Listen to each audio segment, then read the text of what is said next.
আজকে তোমাদের সাথে যেটা শেয়ার করব সেটা হচ্ছে আইব্রো ড্র কীভাবে করতে হয়। ফার্স্ট হচ্ছে আমি একটা অ্যাঙ্গুলার ব্রাশ নিয়েছি, দেখতেই পাচ্ছ, যেটা সামনের একটু বড় দিক সেটা হচ্ছে সামনের দিকে রাখতে হয়। সব সময় আমাদের কি করা উচিত, আইব্রো থেকে পুরো ফ্রন্ট থেকে না করে একটু ছেড়ে করা উচিত।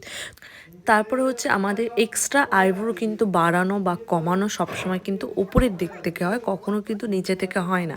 নিচে থেকে যেমন হচ্ছে আমাদের যেমন আইব্রোটা থাকে সেই রকমই হয়, জাস্ট ওপর থেকে আমরা একটু বাড়াতে পারি বা কমাতে পারি।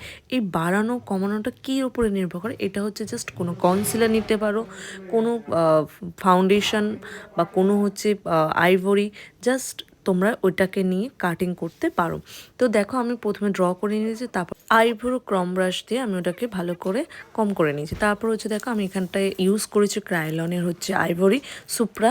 তো ক্রাইলন আইভরি দিয়ে সুপ্রা হচ্ছে ভালো করে ড্র, দেখো কত ফ্রেন্স লাগছে, কতটা আইব্রোটাকে বড় লাগছে, লেন্দি লাগছে, প্লাস চওড়া লাগছে। মুখের সাথে সামঞ্জস্য রেখেই কিন্তু আমাদের আইব্রো ড্রটা করতে হয়। আর এটা হচ্ছে আমার স্টুডেন্ট এক পাশে করেছে, একটা পাশে হচ্ছে আমি করেছি। তো স্টুডেন্টেরটা দেখো আর আমারটা দেখো, ওরা জাস্ট একদিনেই কিন্তু এটা করেছে, কত ডিফারেন্স।